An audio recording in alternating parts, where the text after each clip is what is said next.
জীবনে বিপদে পড়লে বোঝা যায় আপন কে আর পর কে। ঠিক অসুস্থ হলে বোঝা যায় সুস্থতা আল্লাহর কত বড় নিয়ামত।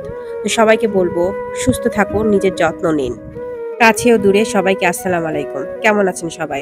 আমি জাহিনা শবনম অনন্যা আবারও একটি নতুন ব্লগ নিয়ে আপনাদের সামনে চলে আসলাম।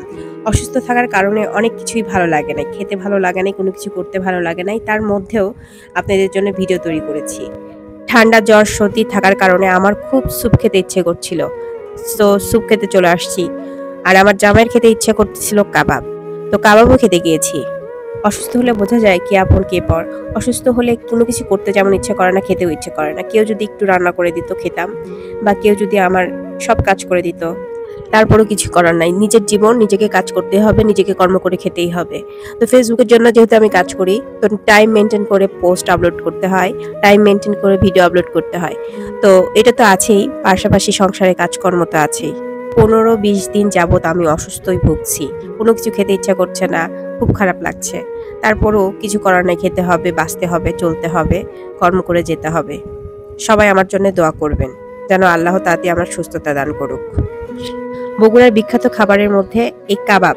এই কাবাব সবাই খুব পছন্দ করে বগুড়ার মানুষরা। কলোনিতে এই কাবাব ঘর, এবং কাবাবের জন্য মানুষ সিরিয়াল ধরে ধরে খায়। অনেক মানুষ ভিড় করে, অনেকগুলো কাবাবের দোকান আছে এখানে। চুন্নুর চাপের তো আমার একটা ভিডিও আছে, সেটা খুব সুন্দর চলছে। তো কাবাবের ভিডিও করে ফেললাম। আমার জামাইয়ের কাবাব খুব পছন্দ।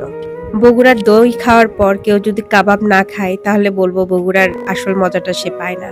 বগুড়ার বিখ্যাত এই কাবাবগুলো খেতে খুবই মজা, খুবই সুস্বাদু। যারা খেয়েছেন তারা তো জানেনই, আর যারা খাননি একবার বগুড়ায় এসে খেয়ে যাবেন। অনেক মজার কাবাব। ফেসবুকের জন্য লং ভিডিও আপলোড করতে হবে। লং ভিডিওর আইডিয়া আমি আপনাদেরকে দিয়ে দিলাম। যেখানেই যাবেন, যেটাই করবেন, ছোট্ট ছোট্ট ক্লিপ এক জায়গায় করে লং ভিডিও করবেন। 3 মিনিটের উপরে ভিডিও বানাবেন, বানিয়ে পরে ভয়েস ওভার দিবেন।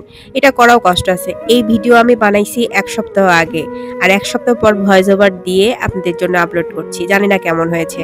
ফেসবুকে কাজ করতে হলে ফেসবুকের জন্য কন্টেন্ট তৈরি করতে হবে। কন্টেন্ট তৈরি করার এটাই উপায়। যারা আমরা হাউস ওয়াইফ আছি তাদের পক্ষে সম্ভব না এক্সট্রা বাইরে টাইম বের করে কোনো কিছু করা। বাসায় যেসব আমরা কাজ করি বা কোথাও ঘুরতে যাওয়া, সেগুলো ভিডিও ক্লিপগুলো নিয়েই আমরা একটা লং ভিডিও তৈরি করব, করে ফেসবুকের জন্য আপলোড করব। পারলে ডেইলি ব্লগ দিলে খুবই ভালো হয়। মানুষ যেটা পছন্দ করে সেটাই দিবেন।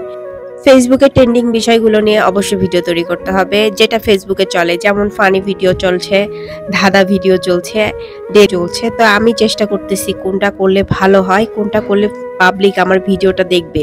চেষ্টা করতেছি, আপনারা আমার পাশে থাকবেন। ফেসবুকে কাজ করতে হলে কাজ শিখতে হবে, জেনে বুঝে কাজ করতে হবে। শুধু শুধু কাজ করলে হবে না।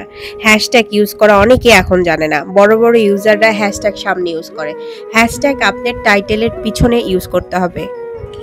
পরিশেষে একটা কথাই বলবো, ফেসবুকে কাজ করতে হলে ফেসবুকের গাইডলাইন মেনে ফেসবুকে কাজ করতে হবে। হ্যাশট্যাগ ইউজ করা, ফেসবুকের রেগুলেশন মেনটেন করে আপনার কাজ করতে হবে।